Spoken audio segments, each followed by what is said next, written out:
righty, we're here this afternoon with Greig. Greig from the Little Free Library. He's going to tell us a little bit more about himself and this thing called the Little Free Library, which most people have seen in cool little communities. Hey, there's all of a sudden a little library there. That's random, but it's actually not as random as you think. So, Greig, take it from there.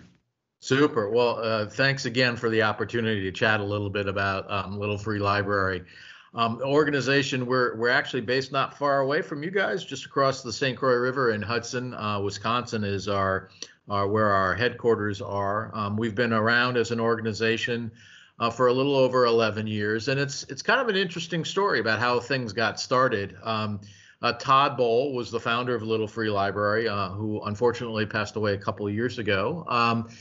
He was in transition, as they say, in doing so, cleaning out a garage at his home, looking for something to do, and struck across building something. And he actually built the first Little Free Library in recognition of his mom. His mom was a avid reader, a big proponent of literacy in schools. And so he built the first Little Free Library in recognition of his mom and put it out in the front lawn. And it was, he had excess books, and it was kind of more about engaging, the neighborhood, something to kind of do, right? Spend the time. And, and lo and behold, people started coming up and visiting him, and taking books out of the Little Free Library. He ended up, that they actually said, "Okay, can you make one for me?"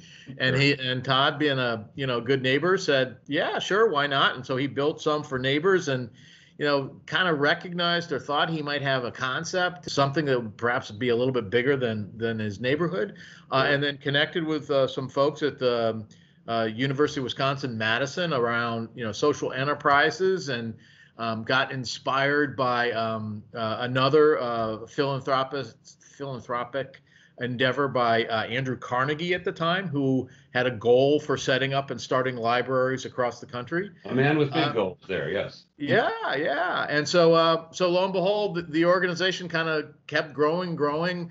Todd placed Little Free Libraries in locations. He went on the road. We became a 501c3 nonprofit organization in 2012. And sort of organically, things grew and grew.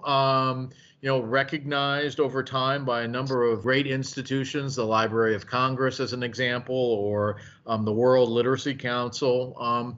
And so in the span of, I guess now we're a little over 11 years, we are in all 50 states. We are in 110 countries around the globe. As I shared, we're actually on all continents. So we have a location.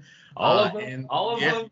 Yeah, we're actually on at the South Pole in Antarctica, which is kind of cool. From the front yards of Hudson, Wisconsin, things have just taken off over the last 12 years, and really excited about where we've been, and excited about where we can go. That's interesting, because I travel a little bit, and you do see them around the country. Just to refresh a little bit, get people up to date here, Greig, you spoke to the Lions Club meeting just a couple of nights ago and had just a nice presentation for us to get us a little bit more informed. How do the Lions, the Woodbury Lions, and any charitable organization get with you and make you more vibrant? Well, the key to the success, and I didn't mention this at the beginning, and I should have, we depend on volunteers across the globe to be caretakers, what we call stewards, for each Little Free Library that's out in the wild.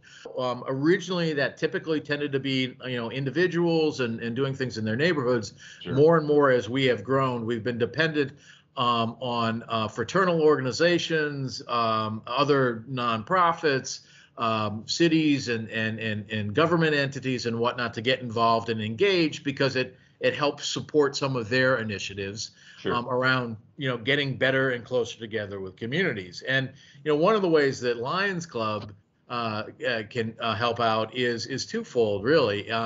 Is one, if Lions Clubs are interested in sponsoring and either buying a Little Free Library from us or building one on their own and then just registering with us, that's a great way to engage in the community. And while we are still struggling with COVID, nonetheless, there's the opportunity to connect. And we've seen that with Little Free Libraries, where people more have been using them over the last year. It's a great way to get engaged necessarily with the community.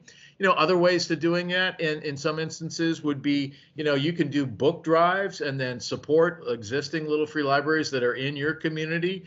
By just dropping off books, right, and supporting them that way is another way of doing it. If somebody's watching this video and wants to get involved, just an individual or a family, can they just donate books to somebody? Or that's another great question. As a nonprofit, we always welcome financial donations. We run a number of philanthropic causes where we place Little Free Libraries in high need areas, excuse me. But also, if a family wants to get involved in a similar sort of situation, gathering some books and going to our website, littlefreelibrary.org, and look for our map.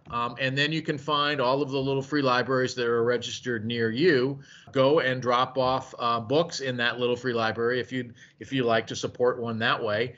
And then the third way, anybody is more than welcome to put together and put up a Little Free Library themselves. Speak for a moment about Read in Color. Read in Color is something that you are right now actively involved with, and there's an interesting story behind it. Because we are, effectively a Twin Cities-based organization.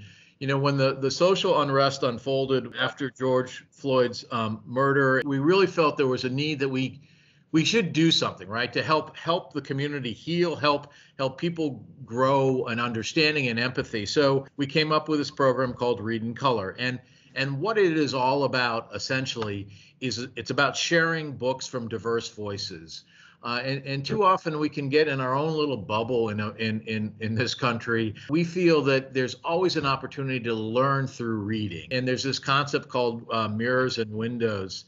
Around literacy. Books can provide windows or doors to other cultures, other life experiences, and we think those are valuable for people to understand, especially for children to see themselves in books that they read. Is all about sharing diverse books. We do that with existing stewards, as well as we put new Little Free Library installations in places. We worked with a great organization in Minneapolis called Urban Ventures. Last fall, we installed 20 new Little Free Library installations. Along with each one of those got a year's supply of books from diverse authors, Asian, African American, Latina, as well as children's books and adult books, as well as we distributed books to existing stewards in the Minneapolis-St. Paul area. So we probably distributed close to 6,000 books last fall through that program. And I looked at the map here right before our call, and I noticed that the one in my neighborhood is not on the map. Is there a process to go through for that? Sure. So what we suggest for anybody that necessarily finds one is just jotting a note and putting it in the Little Free Library that they find, that isn't necessarily on the map. And to that end, we actually have, we think, more value soon. We're in the process of building a mobile application. So you'll be able to find and create your own map to get to a Little Free Library near you. I have a 12-year-old son and absolutely he's a gamer. He's a PC to iPad and so forth. And speak for a moment about, I guess, the dilemma that we're in with so much screen time versus actual real book time. It is without a doubt a challenge, and the pandemic has only aggravated things. We do think, and as I mentioned earlier, we've gotten more people visiting Little Free Libraries over the last several months as schools access has been closed and that kind of thing. And I would say, what we do encourage, and it may not quite work for you given the age of your son, but reading with your kids is a huge way to instill the habit of taking a look and reading books and finding something that is of interest. People, I think, used to sneer at what we would call comic books, right? They're great ways to get kids engaged in reading, and there's nothing wrong with them because the storylines and the vocabulary and everything else all gets people in the habit of reading. As the father of a longtime reader myself, who now she's an adult and she has her own daughter, so I'm a grandfather who hopes to be reading to the granddaughter soon. But I know the value of it, so I really appreciate what you're doing, Greig. Thank you. I guess the first thing that comes to my mind really is what we're speaking of is leading by example. Like if mom and dad are in the dining room, in the living room, actually reading and visibly having the children see that, it has to start there. You know, a lot of people just run off to bed or to the loft, you know, to grab a book. No, be in front of your kids when you're reading. Yep. So anybody seeing this and hearing this right now, if they wanted to do something to get involved, monetary donations, you know, wonderful, absolutely wonderful. But any other way they can get involved. I would say the best way to start is go and visit either our website, littlefreelibrary.org. We're also present on Instagram and Facebook, as well. As you can see, some just fantastic Little Free libraries that people have created or built. Just amazing, you know, the creativity and handiness that many of our stewards necessarily have. You know, and maybe that's, you know, the right place, you know, for you. If somebody wants to do that, you know, rather than build one, you have books that you'd like to donate. And I would say gently used books, right, are always welcome in the Little Free library that's near you. Really appreciate your time, Greg, and we were inspired by your story the other night, so we Super. really appreciate your time spreading the message even further outside the audience the other night. Yeah, you know, once again, appreciate your time, Greg, and thank you for visiting the Woodbury Lions. Bye-bye.